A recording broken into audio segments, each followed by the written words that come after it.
ইস, মায়ের সঙ্গে দেখা করে আসতে দেরি হয়ে গেল। এদিকে আবার সন্ধ্যাও হয়ে গেছে, বুঝতে পারিনি। আবার শুনেছি বটগাছে নাকি একটা পেতনি থাকে। যাই হোক, আর ভয় করে লাভ নেই, তাড়াতাড়ি পা চালিয়ে বাড়ি যেতে হবে, ওদিকে আবার মা চিন্তা করবে। অনেকক্ষণ হলো সূর্যাস্ত হয়েছে, বটতলা প্রায় অন্ধকার।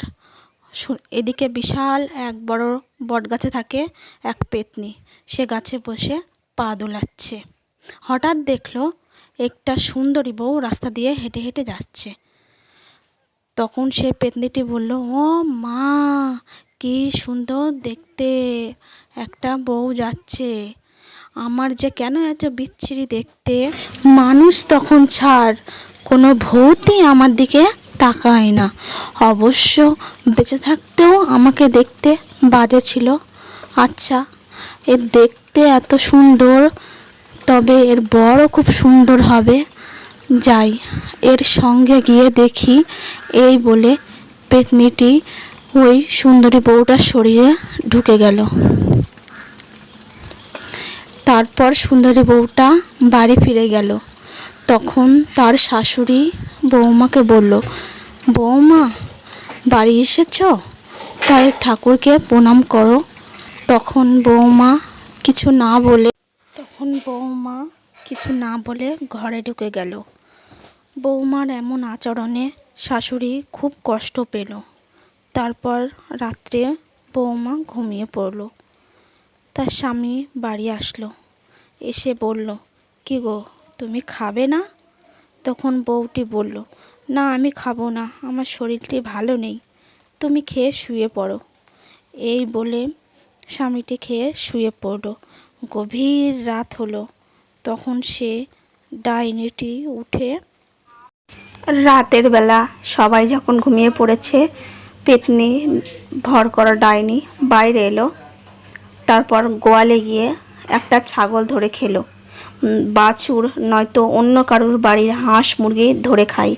গ্রামের লোকেরা বেশ চিন্তায় পড়লেন। শুধু পশুর হাড় পড়ে থাকতে দেখে সন্দেহ করলো। তখন বলল, এটা তো কোনো মানুষের কাজ নাই। একদিন বিকেলে শাশুড়ি বলল, জানো তো বৌমা, অনেক দিন ধরে পেটটা গরম হয়ে গেছে, ভাবছি একটা ডাব কেটে খেলে ভালো হয়। তোমার সাথে দেখা হলে মতি গোয়ালাকে বলে দিনি একটা ডাব পেড়ে দিতে। তখন বৌমা বলল, আগে বলবে তো মতিওয়ালাকে কি দরকার, আগে বলবে তো। এই বলে বৌমা তাড়াতাড়ি গাছে উঠে একটা ডাব পেড়ে আনলো। তারপর শাশুড়ি চমকে গেল। তারপর শাশুড়ি ছেলেটা বাড়ি আসলে বলল, আমার আগেকার বৌমা আর এখনকার বৌমা আলাদা হয়ে গেছে, এখন আর বৌমার আবভাব অন্যরকম হয়ে গেছে। তোমাদের বিয়ে হয়ে গেছে 1 বছরের বেশি হয়ে গেছে, আগে বউ তো খুব ভালো ছিল।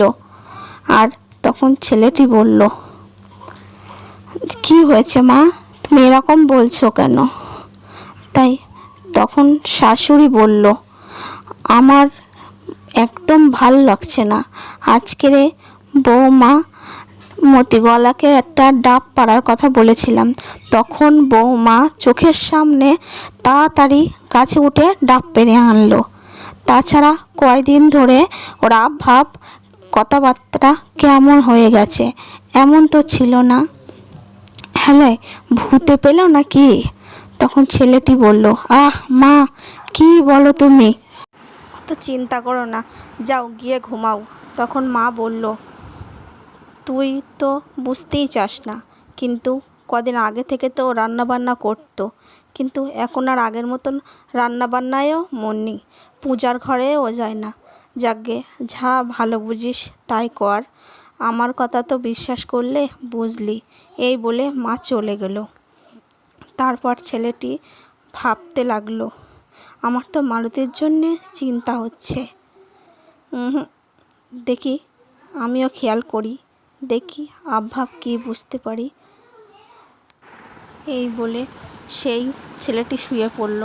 তখন মাঝরাত মালতী রূপে ডাইনি উঠে পড়ল। তখন ছেলেটি দরজা আওয়াজ শুনে উঠে পড়ল। তখন সে ডাইনি রূপে মানুষটার পিছু নিয়ে দেখল যে ডাইনি রূপে মানুষ গোয়ালের দিকে গিয়ে একটা মুরগি, হাঁস সব গিলে গিলে খাচ্ছে। তখন সে অবাক হয়ে গেল। তারপরে সে তার মাকে ডাকলো, ডেকে সব কথা বলল। তারপর তার মা এক সাধু বাবার কাছে গেল। গিয়ে সাধু বাবাটি ডাইনি রূপে মানুষকে গাছে দড়ি দিয়ে বাঁধল। তখন ডাইনি রূপে মানুষটি বলল, আমাকে ছেড়ে দিন। তখন সাধু বাবাটি বলল, এই তুই ওর শরীর থেকে বেরিয়ে যা। তখন ডাইনি রূপে মানুষটি বলল, এই আমার ছেড়ে দে, নালি তোর মজা দেখাবো। তখন সাধুটি মন্ত্র পড়তে শুরু করলো। এই বলে যেই এক মুঠো পানি ডাইনি রূপে মানুষটার গায়ে ছিটিয়ে দিল, তখন সে ডাইনি রূপে মানুষটি ছটপট ছটপট করতে লাগলো। তারপর বলল, আমি এই বাড়ির দিকে এক গাছতলায় দেখেছিলাম যে গাছতলা দিয়ে হেঁটে হেঁটে আসছিল। তাই আমারও খুব শখ ছিল যে আমি সংসার করব। তাই তারপরে ওর শরীরে ঢুকে গিয়েছিলাম। আমাকে ছেড়ে দাও, আমি আর কখনো এই গাঁয়ে আসবো না। এই বলে সে ওখান থেকে চলে যায়। তারপর থেকে ওই বটগাছের তলা দিয়ে গ্রামের কোনো মানুষ যায় না, ওই দিকে যেতে ভয় পেত।